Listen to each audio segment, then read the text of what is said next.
Hello, everyone. Welcome back. Welcome.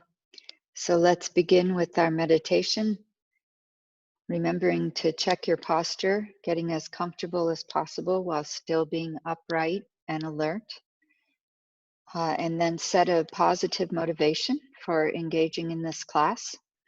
And then spend some time calming your mind, focusing on your breath or focusing on your awareness, or doing some mindfulness practice, just some open awareness to whatever is arising, so that you get a sense of what calm feels like, and sitting still, how pleasant that can be.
Okay, so coming out of the meditation,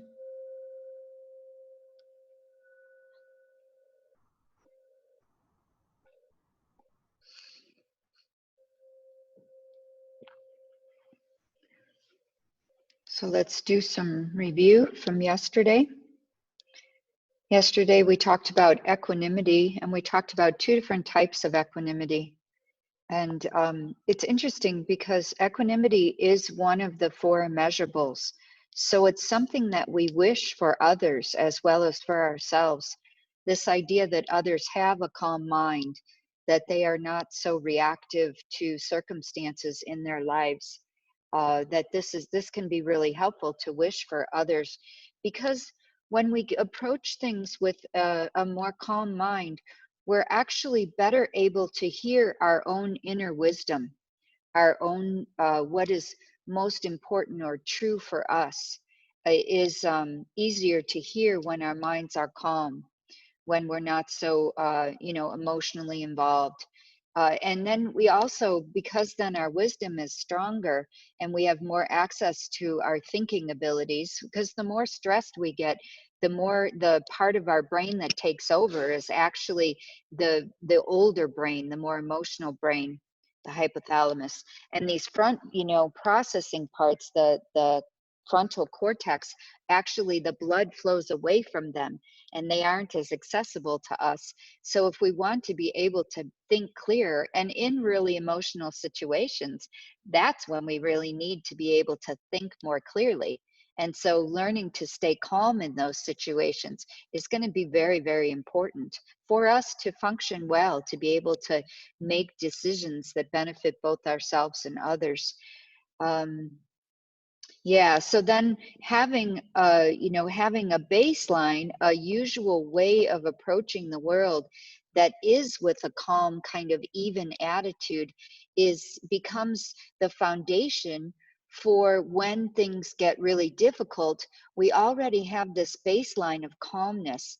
So our reaction will tend to be less. We won't get so overreacted or so involved in emotional situations if we have this baseline of calm. And so that's another really good reason to have a regular meditation practice, to have a sitting practice where and it doesn't have to be extensive. I mean, it can be 15 minutes. It's starting to move into all the health and well-being websites, this idea that not only do we need cardiovascular workout, aerobic exercise, but we also need meditation for our emotional well-being, to increase our emotional intelligence, to be able to deal with our emotions in ourselves and others. And so this idea of equanimity being about not having a strong emotional reactivity, staying calm no matter what happens, and recognizing that we don't want to be pulled from extremes, like the world is like a stock market, and we don't want our minds to be doing that as well. And then the other type of equanimity that we talked about is the one where we make judgments about people based on how they treat us. So we label them and we react to them based on those labels. So the people around me who treat me well, who like me, who want me to be happy, those are my friends and family. And the people who don't do what I like, who annoy me or frustrate me or harm those I love or harm me, those are my enemies, and I reject them because I don't like what they do. They make me feel bad, right? And then everybody else, I don't really have any interaction with them, so they are strangers. And then our interactions with them are based on that. So a stranger, I'm not going to be particularly kind toward. I'm not going to feel love for them or caring or care if they're happy or not, because there's someone who I don't really interact with, right? Who don't affect me, right, directly.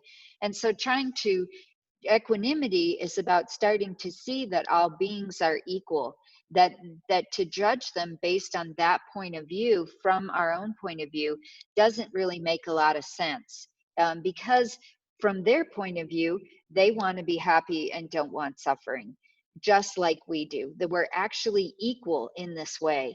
And the other thing that we haven't really talked about much in this course when we're talking about equanimity is that these labels are temporary. and they aren't fixed the way that we seem to interact with them as if they are. We interact as if our enemy is always our enemy, has always been our enemy, and always will be our enemy. When in fact, sometimes people who we don't get along with, we get to know well, and they can become really close friends. And same with friends. Sometimes friends can do something, to betray us in some way, and they can become enemies. And, friends were strangers before they were friends, and enemies were strangers before they were enemies, and friends can become strangers, and enemies can become strangers. So this idea of, making, treating people based on how they treat us doesn't make a lot of sense. It makes more sense to treat everyone with this open heart, with this kindness, with this compassion. And of course, we only have so much capacity, we only have so much ability to be able to directly benefit others, but we can still have a very open heart toward everyone. And so when we're talking about bodhicitta and the development of bodhicitta, bodhicitta is about all sentient beings. So it's about everyone. So then whenever someone is in front of us, no matter what our relationship is to them, they become all sentient beings. And we treat them as if they represent everyone. And we want to give them kindness. We want to show love to them. We want to show compassion to them. And if they're right in front of us, typically we do have that ability to practice our open heart. And this is where that Tonglen practice comes in.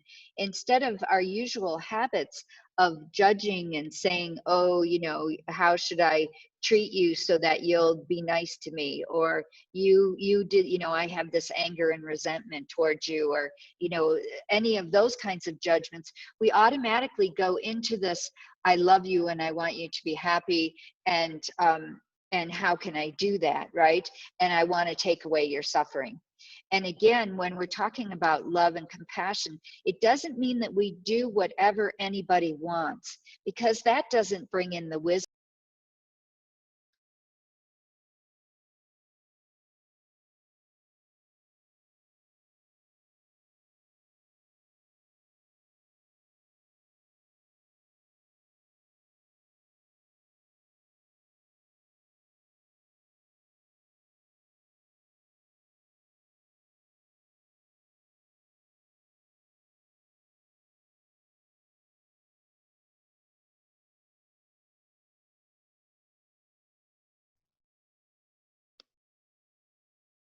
Okay, sorry about that. I got kicked off. Okay, let's see. Okay, so I was talking about the fact that compassion doesn't mean that we do absolutely everything for everyone, because that doesn't bring in this wisdom aspect. Sometimes the best thing we can do for people, the most compassionate thing and the thing that will bring them the most lasting happiness, is actually setting boundaries. So in the moment, we may not give them everything that they want, but in the long run, they actually benefit from it. So of course we have to use our wisdom, and we wouldn't do this in a manipulative way to try to make people behave in a certain way that we think they should behave. We do it so that they can find from their inside their own way to access, to actualize their potential. So then we talked about this way of developing bodhicitta that is called exchanging self and others. So one of the ways that we also promote equanimity is that we start to expand this sense of, what does a self mean? Instead of being this contracted sense of independent, permanent, separate self, we start to see that in fact the self exists in a much more ethereal, subtle way.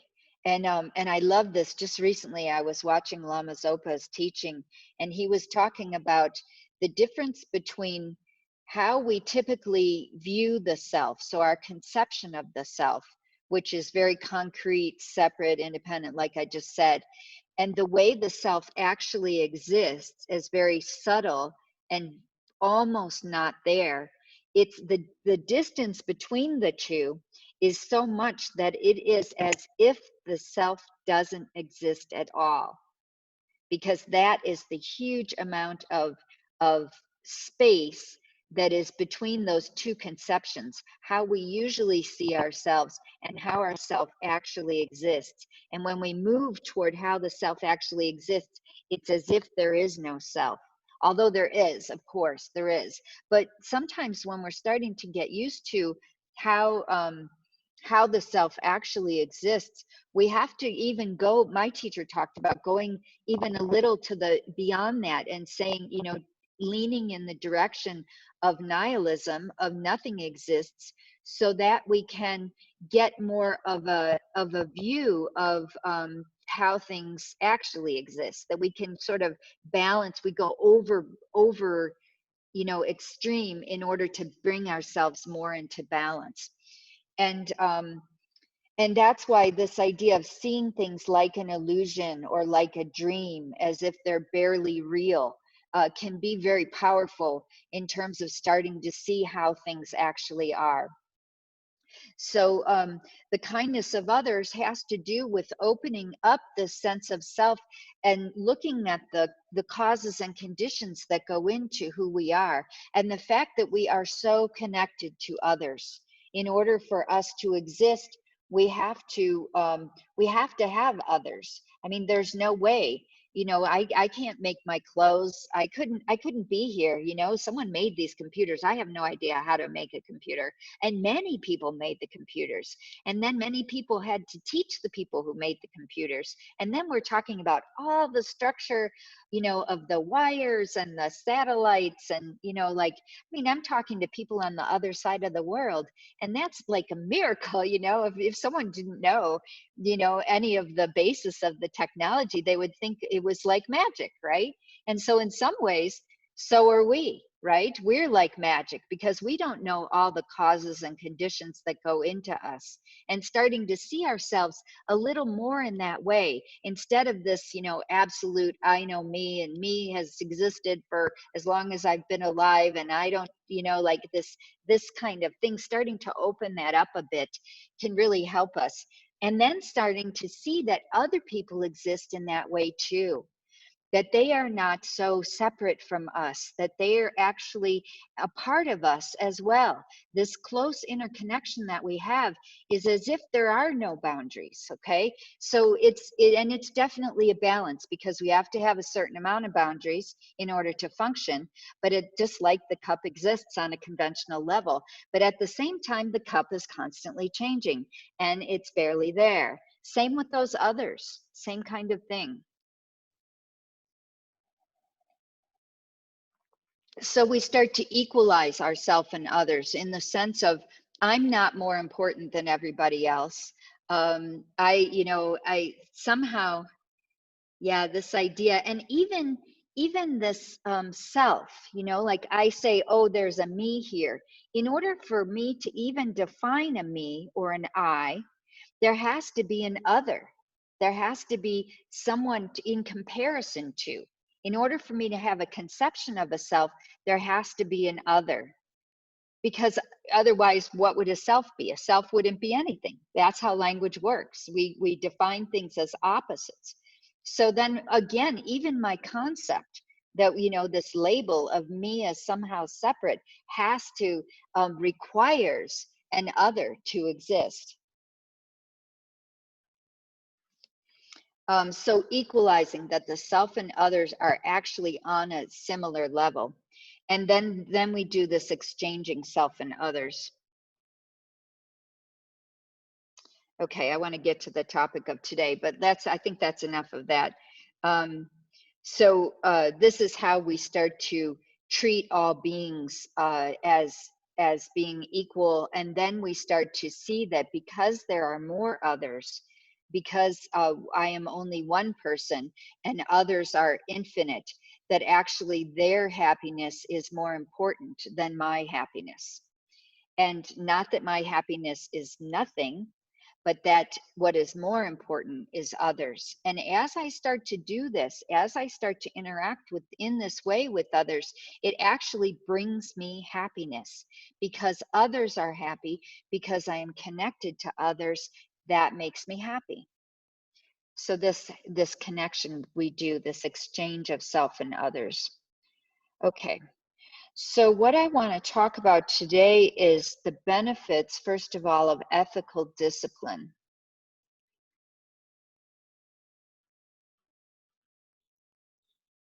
Okay.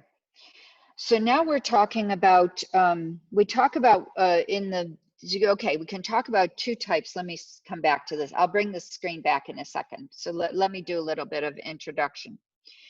So when we're talking about, we're on the great scope. So remember we had the small, medium, and great scope and the Lam Rem from Lama Tsongkhapa. We talked about at the beginning of the course. And we talked about some of the small scope things related to renunciation, death and impermanence, precious human rebirth. And then we moved into emptiness, selflessness, more about karma, liberation from samsara. We did the 12 links, and that's the middle scope.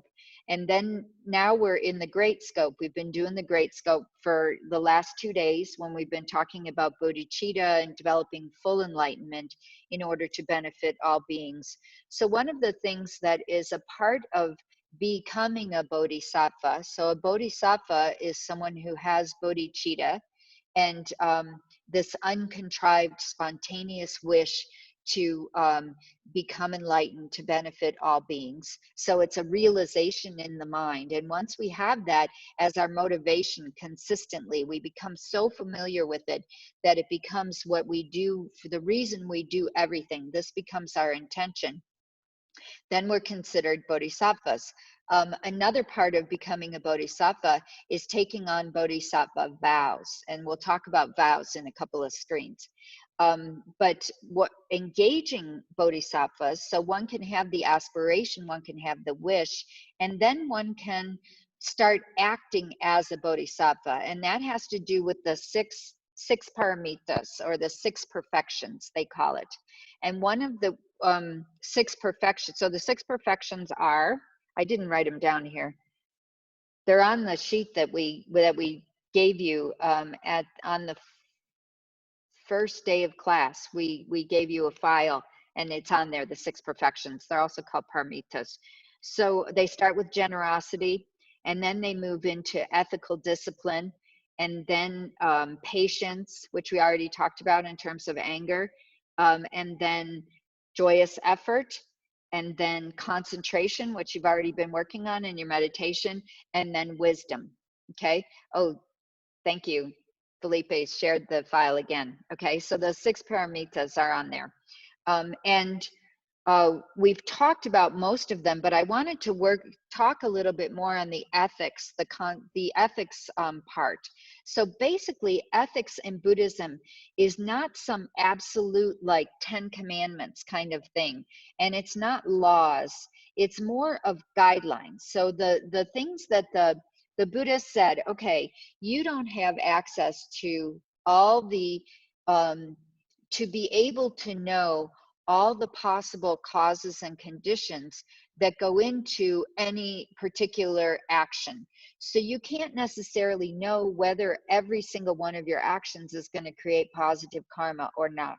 Okay. We can talk about guidelines in terms of having a positive intention, having, trying to do no harm kind of thing. And so what the Buddha did was he said, here, these are actually, if you stay away from these actions, then it will benefit you. It will, in general, if you stay away from these, you're more likely to create positive karma than negative karma. And they're guidelines in the sense that they're contextual. They aren't absolute. Ever in any situation, there can always be permutations, in the sense that sometimes one has to, it's hard for me to even say this, but sometimes the better course of action to benefit beings is to lie, right? But you have to be so careful of that one, you know. You have to, because then we can start to think, oh, it's really better for them to lie. But then we of course come back to our intuition, like to our intention. What you know, what am I really intending here? Am I lying to protect myself from embarrassment, or am I really lying because it's going to help others? And so ethics doesn't become a really simple thing like never lie, never kill, never steal, right? It becomes more of a something that we have to actively engage in, measuring what is the best kind of decision that I can make here. So the benefits of practicing it, of even engaging in an evaluation of our behavior, of our intentions, can be very beneficial. So first of all is that when we're really clear as much as possible about having positive intentions for others, our mind tends to be more peaceful. We tend to be happier and calmer because we don't carry guilt around. We don't carry fear of, you know, what's going to happen to us because we broke this rule or because we hurt this person. Of course, we have better future karmic results, so we create the conditions for experiences in our future in which people treat us well because we've treated them well. We have more respect from others. It's very interesting. When you are more with, you know, centered in yourself and doing what is right, people see that and they honor that and they notice that. And it's not because you're trying to do it for them to make them happy.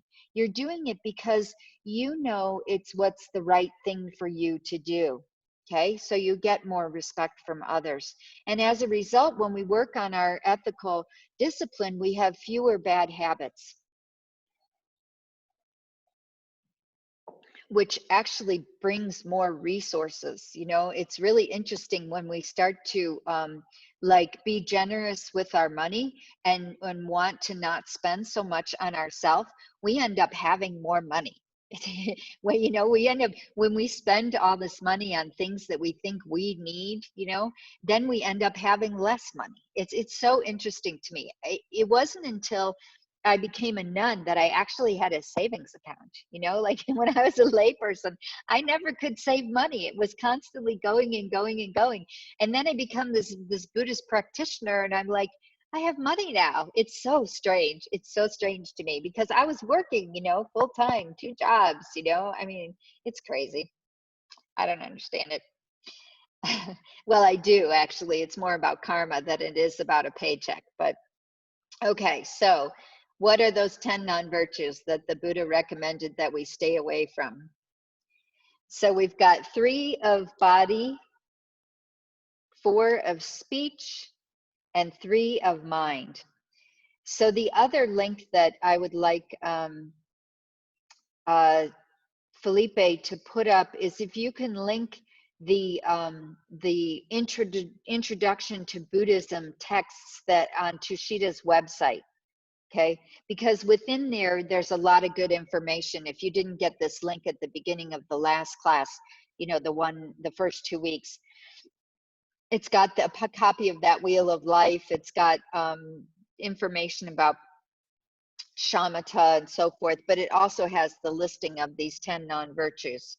So killing, and the reason why killing is such a big one is not because it's somehow wrong to kill, even though it is, but it's this idea that it's wrong to kill not because the Buddha said so, but because life is what is most precious to sentient beings. And losing their life is the worst thing that could happen, right? So then when you take a life from someone, that's like the worst thing that you could do to someone, the worst that you could hurt them. And so we're talking about not harm. And whenever we're making decisions about you know, whether to do this action or this action, the basis is always going to be what is the least amount of harm in this decision. So stealing, taking what is not given. Sexual misconduct in general is about rape.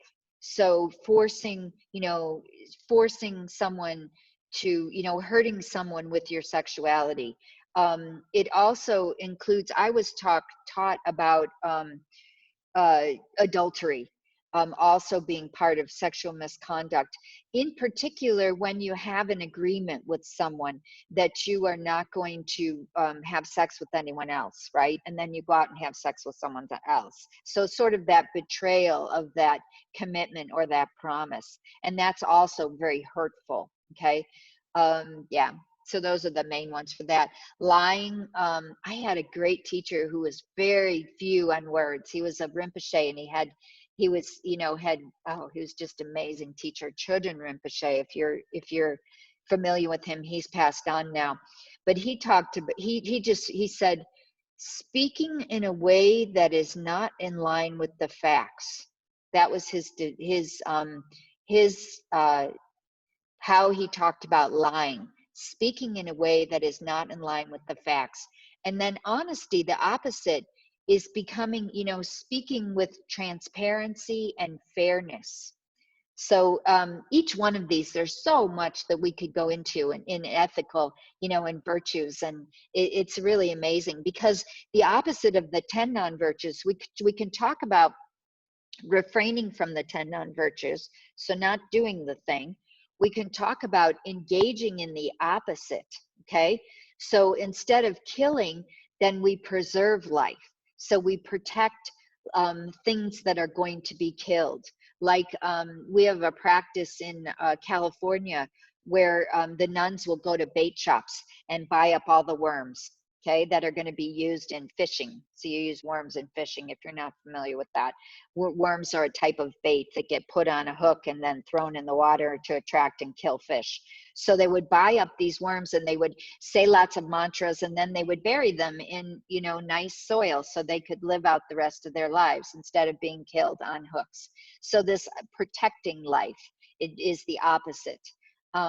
Okay, so harsh speech, using your words to harm others. Divisive speech is when you talk about someone behind their back and you want the person who you are talking to not like the person that you are talking about. So it's creating this division between people. And then idle chatter is using your words without much meaning. Okay, just like going on and on and on and not really saying a whole lot. And the result of that, the negative karma is people don't want to listen to you. People don't want to be around you because you just waste your words, and it takes up energy to listen. And they don't want any, you know, if you're not really saying anything, you're only talking to hear your voice, then it becomes a problem. So the 3 of mind, ill will, so you know, carrying resentment, carrying a grudge, you know, really having strong hatred in your mind for someone is one of the 10 non-virtues. Covetousness is this jealousy, and then, you know, this, you know, the extreme of greed, of you wanting to have something that somebody else has, being obsessed with getting it, and then they shouldn't have it. So that's what's involved in covetousness. Yeah, I'm not, yeah, I think it's more, I've had it explained both ways, that it's related to jealousy and not wanting someone to have something, but it can also just be just the extreme of attachment, this obsessive desire that can create so many problems. And then wrong view is more about extreme doubt. So if you consider yourself a Buddhist, then having extreme doubt, like not even considering that rebirth is possible, that reincarnation is possible, or not even considering that emptiness is the way things exist. You're just shut down. Questioning is good. Questioning is okay, because questioning means that you're still open to the possibility. Wrong view is like, no, absolutely not, and still considering yourself a Buddhist. Now, of course, if you're a Christian who doesn't have any kind of, you know, doctrine of rebirth, then it wouldn't make any sense to say you have wrong view, would it? You know, because that's not your view, right? So you wouldn't have wrong view if you didn't believe in reincarnation. So it's only when you're saying, okay, I agree with what the Buddha said, I trust in the Buddha, I'm following the Buddha's teachings, and then you have this extreme doubt without even being open to it, that it becomes a problem. Okay, so let's talk a little bit about the 10 non-virtues. Okay, so the importance of vows.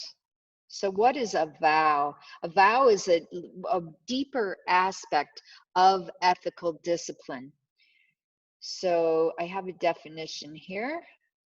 It's good, better way that you can read it than I say it. Okay, so in making and holding a promise to refrain from non-virtue creates an imprint in the mind that continues to have an effect even when we are not consciously engaged in the virtue or refraining from the non-virtue. Okay, so let's do that again. Making and holding a promise, so it's a promise, to refrain from a non-virtue. Okay, so the promise is to not do the bad thing, right? And what it does is it creates an imprint in the mind. Okay, so it plants a karmic seed, and that karmic seed continues to have an effect even when we are not consciously engaged in the activity, either refraining from the non-virtue or doing the virtue. So even if I take a vow, let's say I take a vow, and there are 5 lay vows. So for people who are not ordained, vows also exist. I take a vow to not kill a human being. Okay, this is one of the vows that people who are not ordained can take.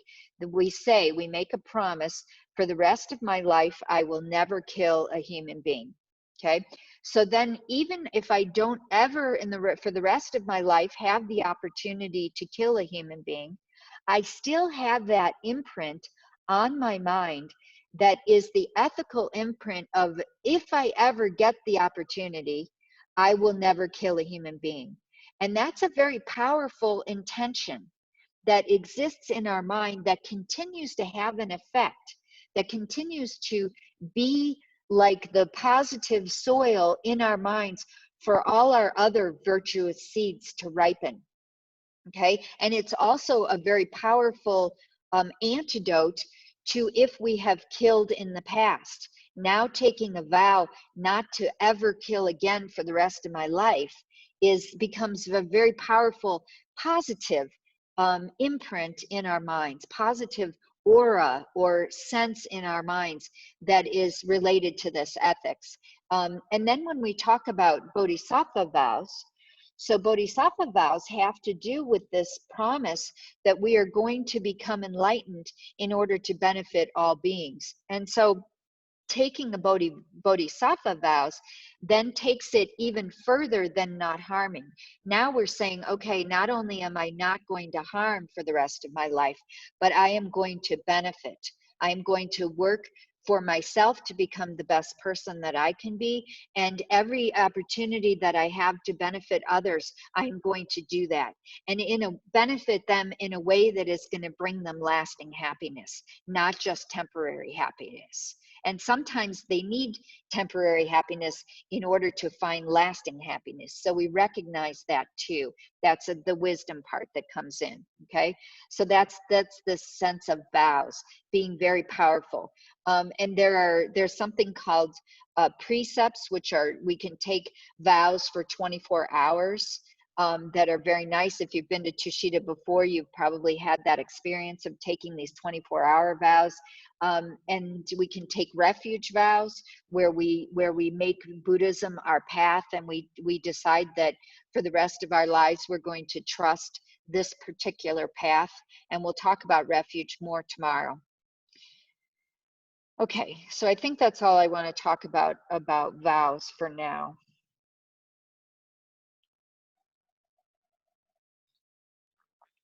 So that's a kind of a brief introduction to ethical discipline, that particular perfection. Okay, so now I want to move into another topic, and this one is another one of the perfections, the perfection of joyous effort.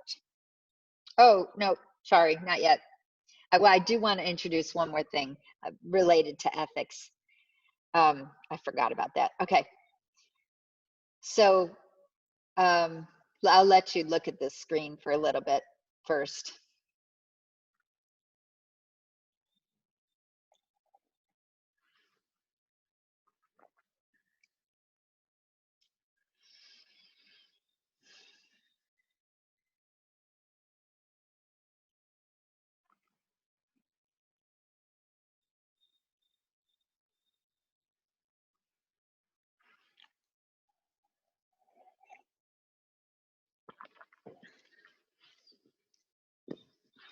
So this 16 guidelines is the name of a program that was developed by this organization, the Foundation for the Development of Compassion and Wisdom, which is actually based in the Buddhist, the Dharma. So it's based in the Dharma, but it is a secular approach. So it's a secular approach to developing a values-based lifestyle.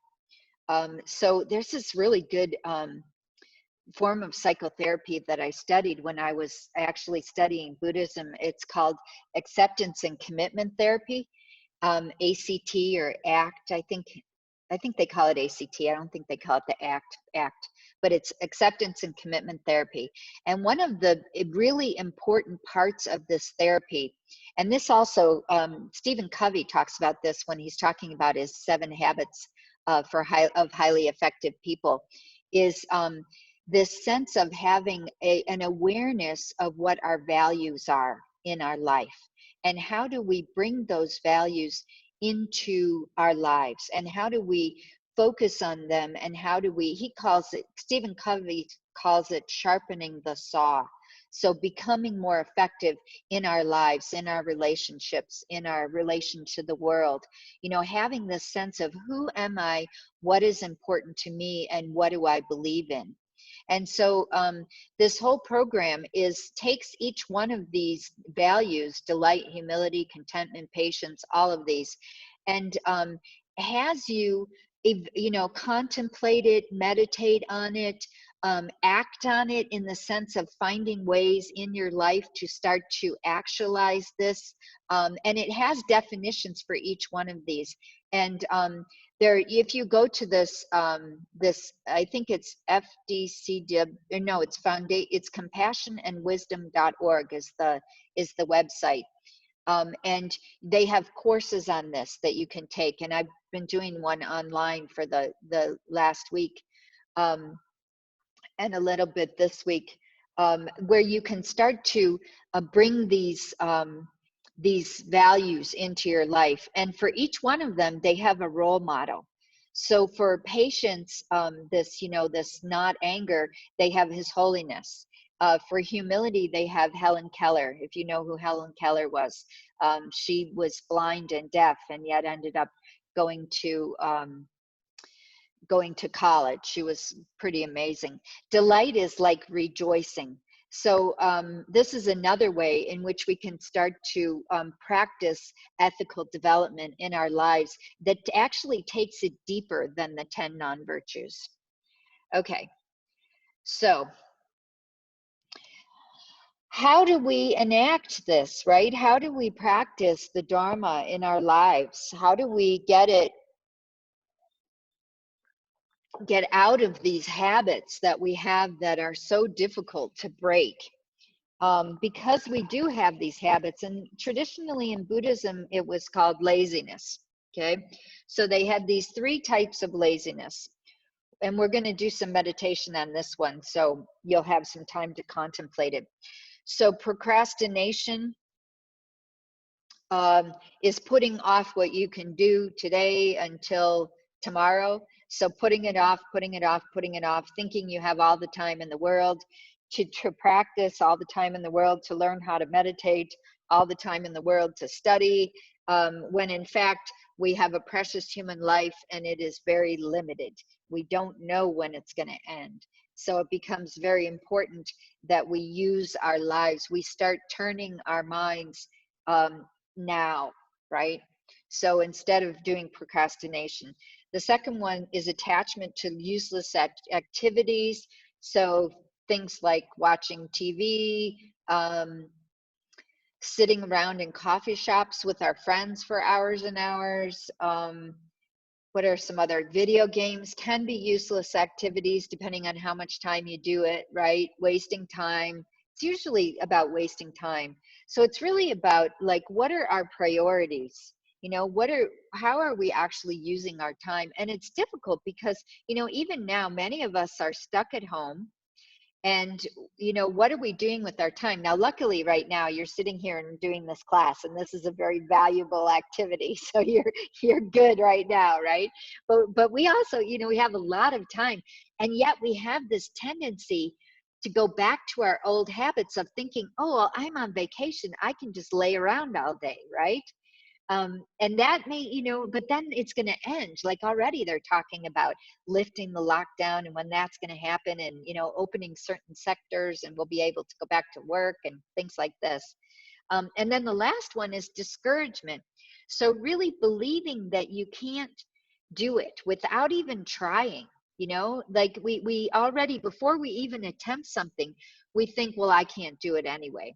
And so there again, there's this balance of what is our capacity, and are we actually challenging ourselves, and the importance of challenging ourselves. So how do we get out of this laziness? So joyous effort is this positive cycle, okay? So the first thing we do at the very top, just like if you imagine, you can apply this to doing an exercise program. So you engage in an exercise program, or you join a, you know, a gym club, or you make a decision to train for, you know, a running race, you have 5K or a 10K or something. The first thing you do is you think about the benefits. What are you going to get out of it? Why do you even want to do that? Right? You want to exercise because it's going to protect your health. You want to exercise because it'll give you more energy. You want to exercise because it's a way to deal with stress. You want to exercise because of all of these, right? So you think about the benefits, and that actually inspires you to engage in the activity, to get involved in the activity, to become inspired. And then as a result of that inspiration, then you actually engage in the activity, and you do it with joy. You can't do any activity that you do, if you want to continue it, you cannot do it with resistance and grudging, right? You know, so that's when we talk about meditation.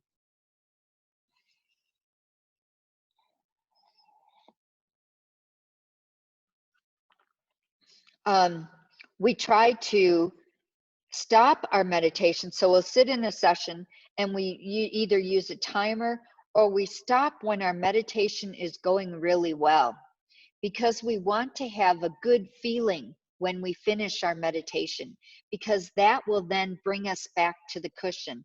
If we only meditate until we feel frustrated and upset and like we can't do this, then each time we leave the cushion, we're going to have this bad feeling.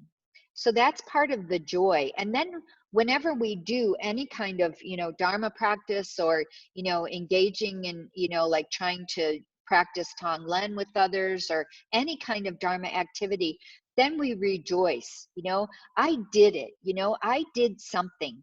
We can't do a lot. Sometimes our capacity, like we talked about, one woman was talking about, you know, the bad habits that we're addicted to and we're stuck in, right?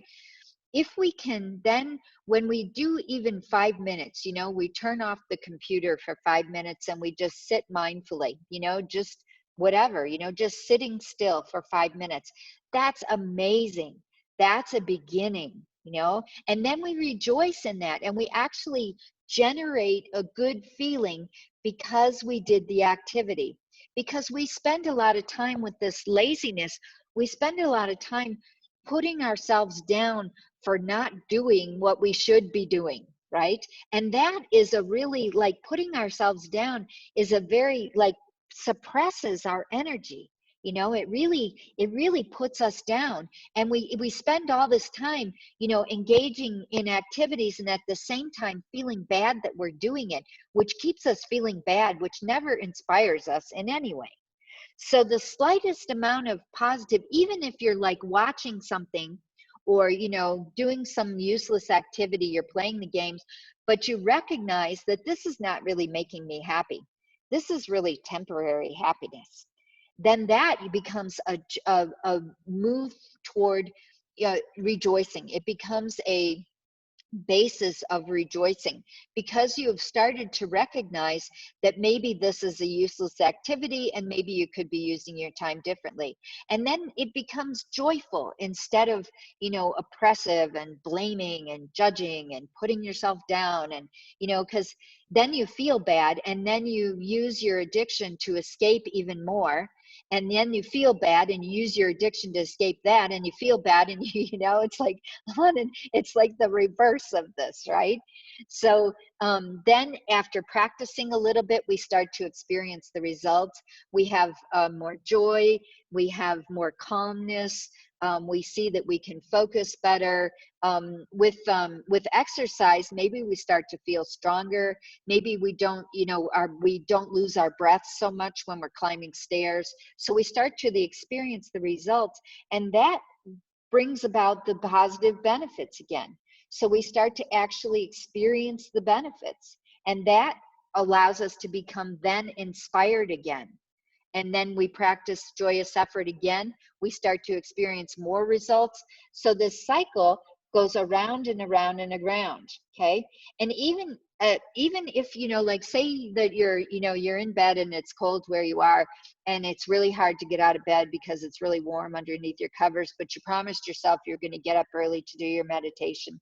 One thing you can do is you can think about why you want to even meditate in the first place. So you think about the benefits, and then you become inspired, and then you practice joyous effort, then you experience the results, and it goes around and around and around. Okay, so let's see, we have some time for questions. Oh no, I want to do a breakout group. Let's do a little shorter one. Let's do 7 minutes. And this is your question for our breakout group. How do you motivate yourself to change? Doesn't it look like she looked like Wonder Woman? I think it might be Wonder Woman. How do you motivate yourself to change? Okay, so maybe 25 groups. Okay. Yeah, that'll give 7 minutes total, or 7 yes. minutes? Okay, 7 minutes total. 7 minutes total. Yeah, and then we'll go to Q&A. Okay. And starting.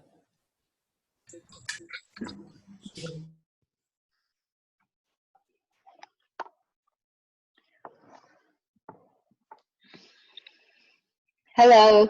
Hello. Glad you're paying attention. I turned it off during the just during the breakout groups. Oh, okay, good. So questions, please, pertaining to the topic. Yeah, is Sangeet still here? Can you unmute Sangeet? Because we were in the middle of a question when in my breakout group. I'd like to finish that one. Sangeet? Yes. Yes. Sure. There you go. Hey, Sangeet. Yes, teacher.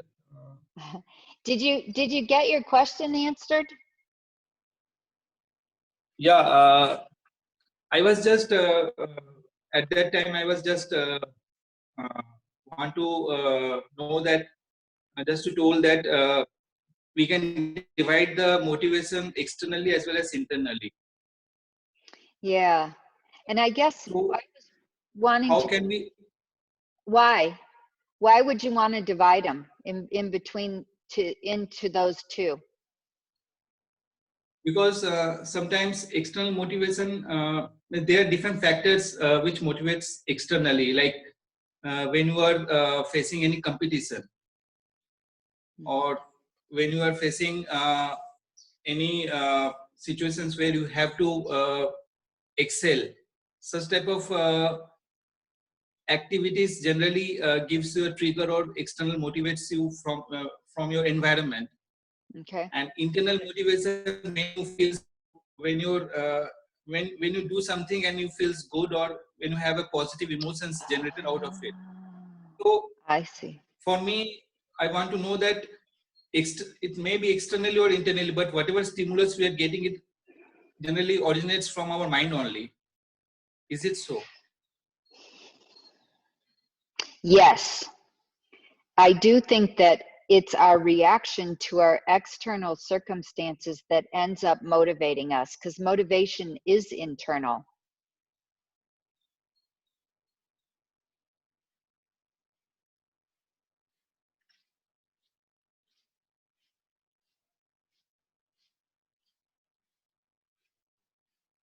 I But think how maybe can we define it? Yes. how can we How can we define it? define it? Yes, ma'am. Everything is originally internally. Means how can we just perceive that through our own practice? Yeah. It, through mindfulness, through watching our mind, we can start to see what kind of internal reactions we have to external circumstances. So how am I interpreting what someone does? Am I interpreting it as a situation in which I need to be competitive?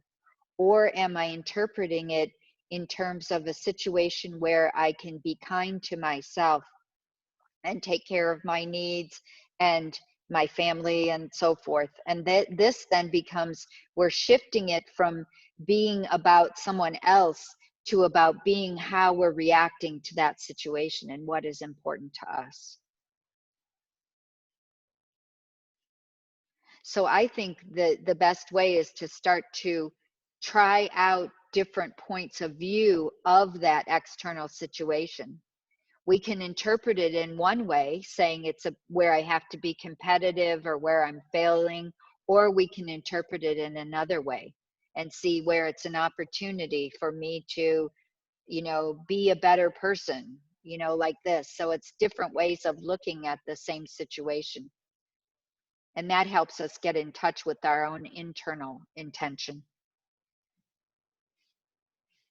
Okay, so let's do another question. Thank All you. right. Let's go to Bridget. So Bridget, you can ask your question. Hi. Hi. Hi. I just wanted to first say thank you so much. I really appreciate it. It has been really amazing. So thank you.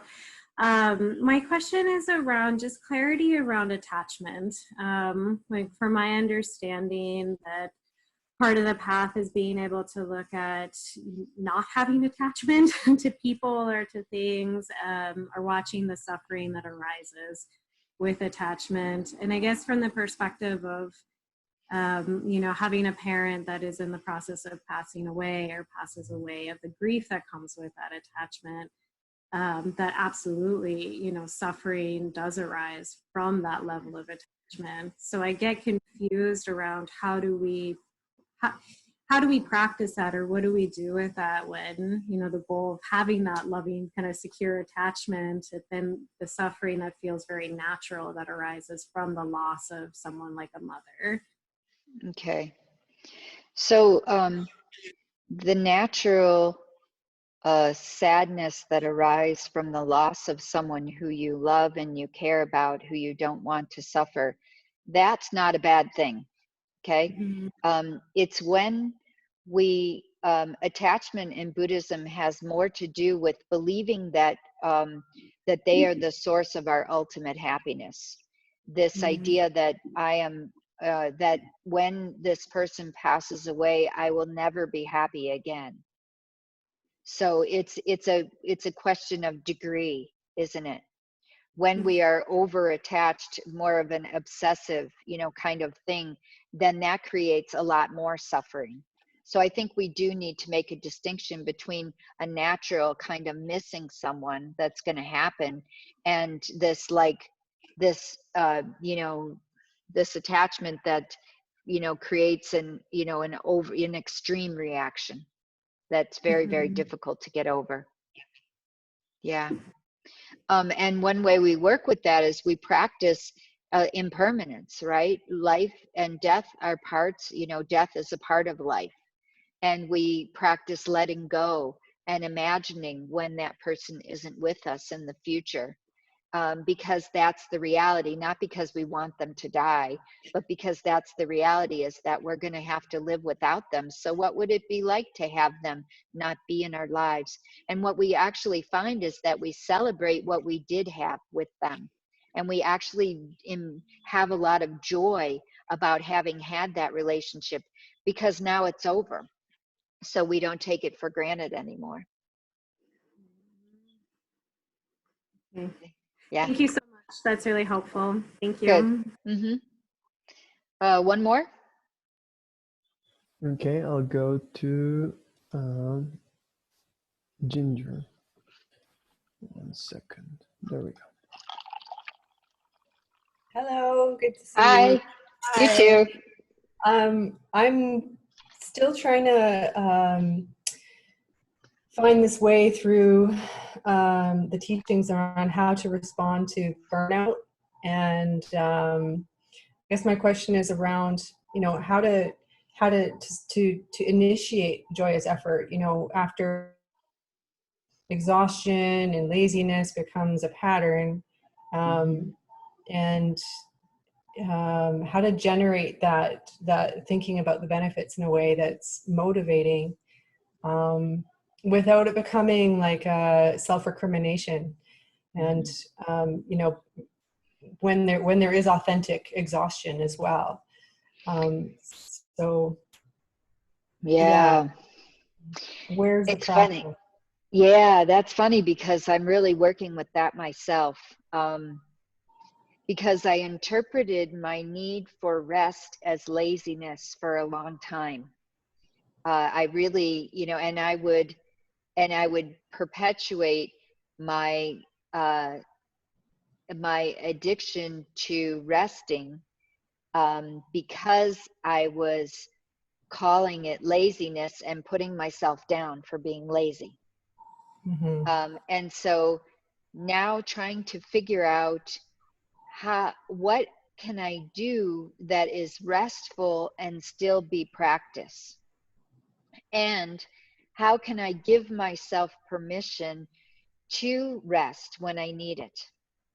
And one of the things that I've had to do, that's, I think, the most challenging thing for me, and I don't know if this is true for you, see if it's true for you, is that I have an image of myself that I should be able to do everything I want to do.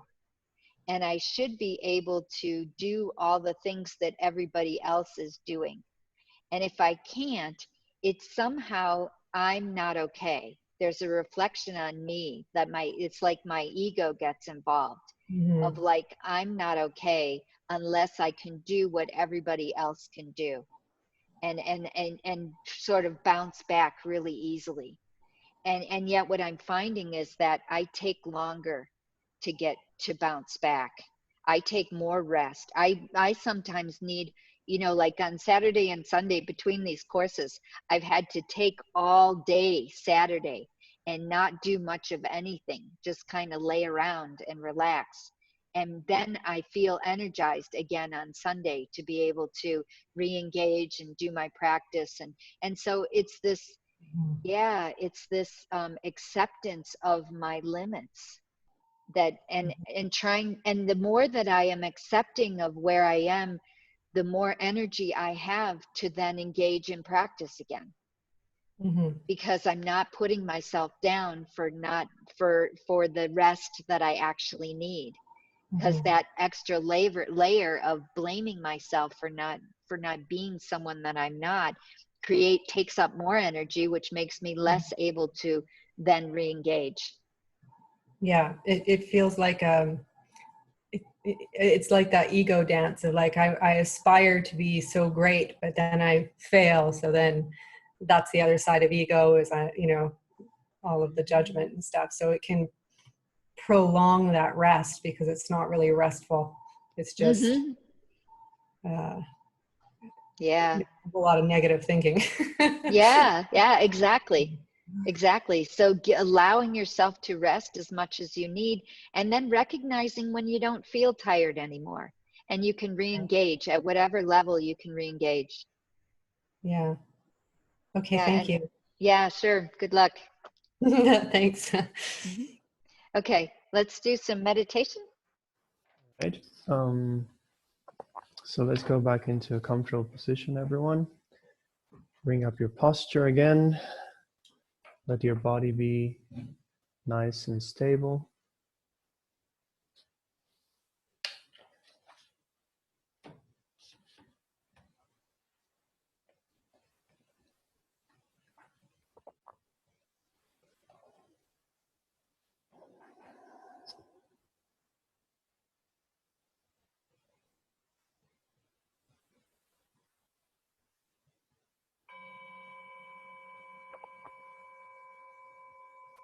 Just take a couple of minutes, as we usually do, to settle down.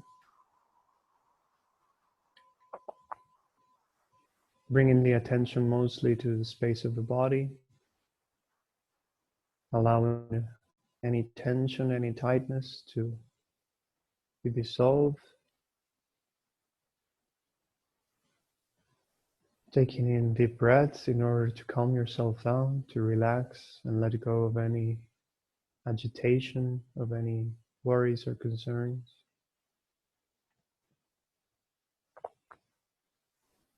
Bringing yourself back to balance.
And from that state of calmness, we begin to contemplate.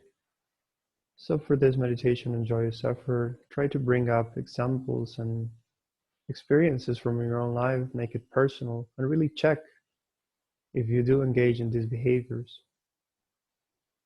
So joyous effort is taking delight in what is virtuous and worthwhile. But in order to cultivate it, we must counteract the three types of laziness. The first type of laziness of procrastination and sleep, like putting off what we can do today to some future time. Check if you do this in your own life.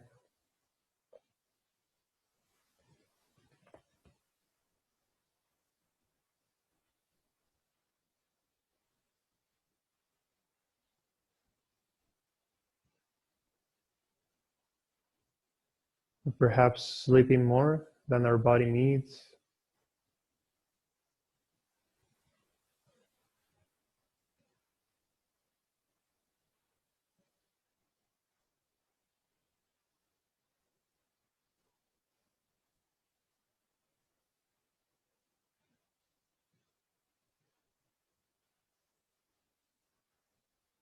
Check if you have an attachment to laying down, being idle.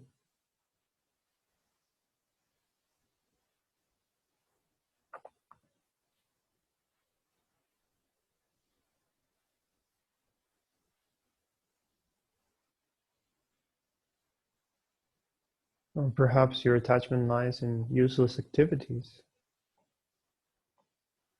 such as spending time on entertainment.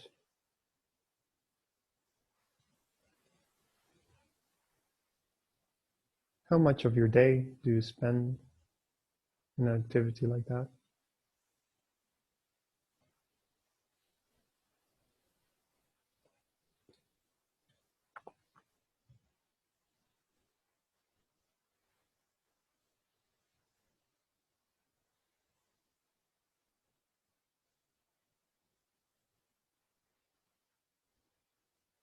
and perhaps not having your priorities straight and in order.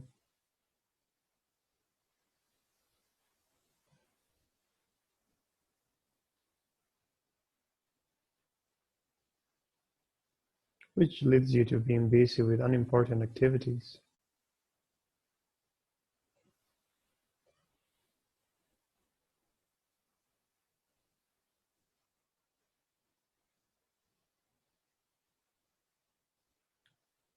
And then discouragement and putting ourselves down. Not even having the energy to try something.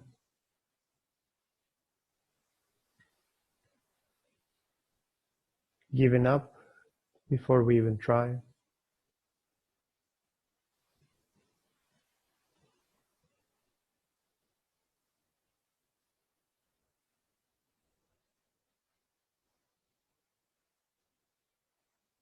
Not trusting in our Buddha potential.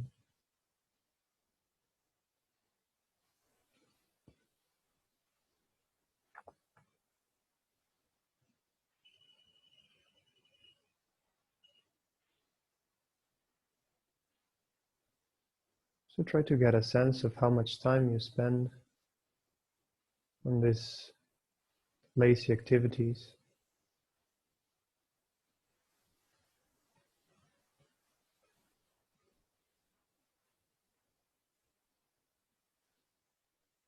And from that, develop a sense of courage and joy so that you can engage in the 3 types of joyous effort.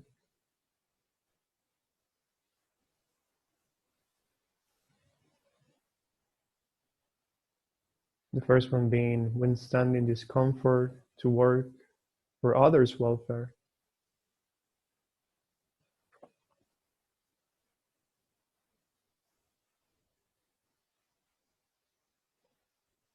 And doing all constructive actions motivated by bodhicitta.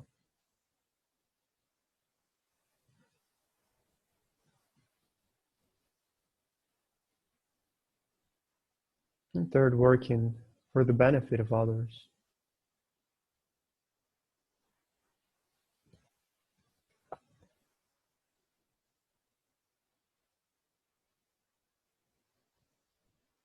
How much of your day is spent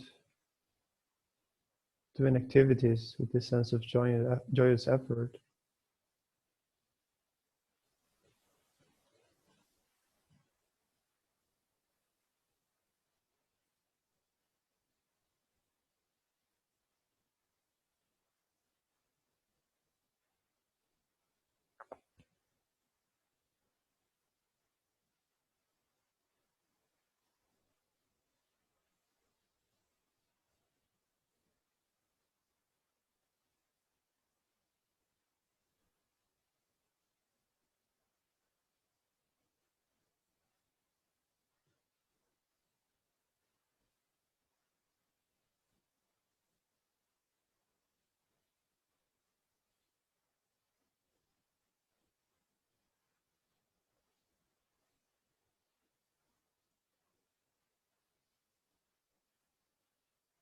Try to think in this way in order to cultivate this sense of joyous effort. By remembering the benefits of doing practice and working for others' benefit, we can develop faith and belief that this makes my life worthwhile and meaningful.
give rise to the thought that through developing understanding and conviction in this path, I can develop a strong aspiration to continue.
Once I get a taste of the happiness that comes from practicing this path,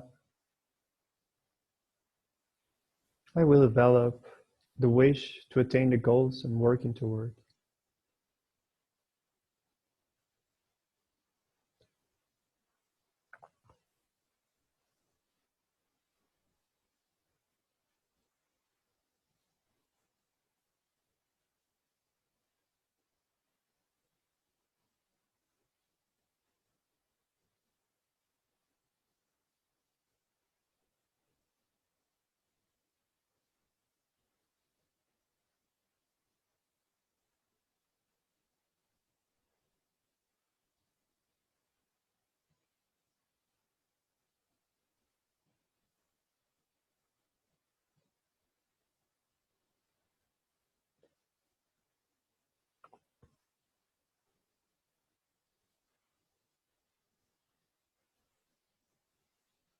You can think of, for example, of all the times when you've had a nice session of meditation, the joy that this brings, and how you can use that joy for the next time you sit.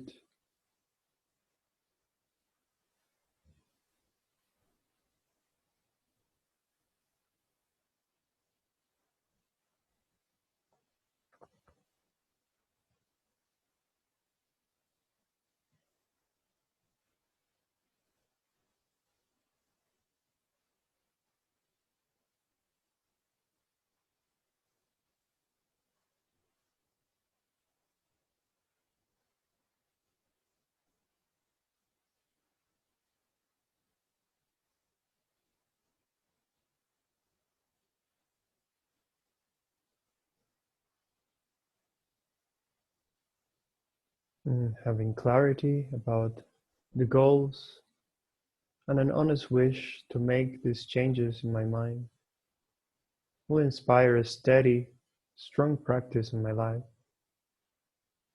I will see that this is essential to my life.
And finally, along the path, we experience joy and flexibility, and those qualities can spur us on continuously.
So seeing how applying joyous effort to all your activities, and especially those that are done in order to cultivate yourself, in order to be beneficial for others, generate a determination to put into practice this idea to the best of your ability, using as much as possible this concept in everything you do, without forcing yourself into anything, but being kind, compassionate, and skillful, starting with yourself and extending to the actions that pertain to others as well.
And slowly coming out of the meditation,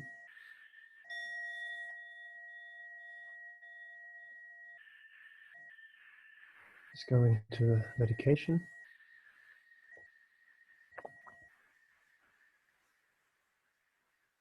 May all beings everywhere, plagued by sufferings of body and mind, obtain a notion of happiness and joy by virtue of my merits.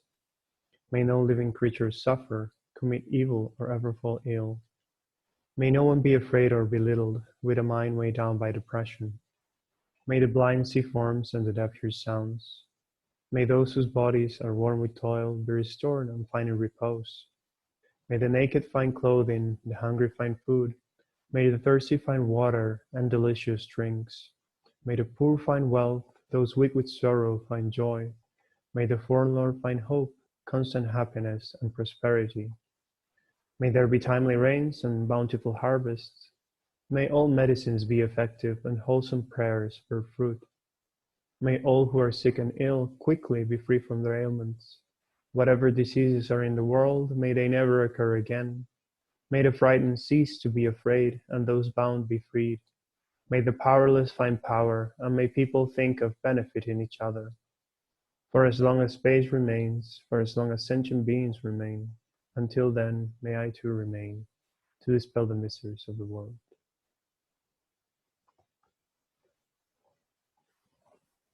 Peace.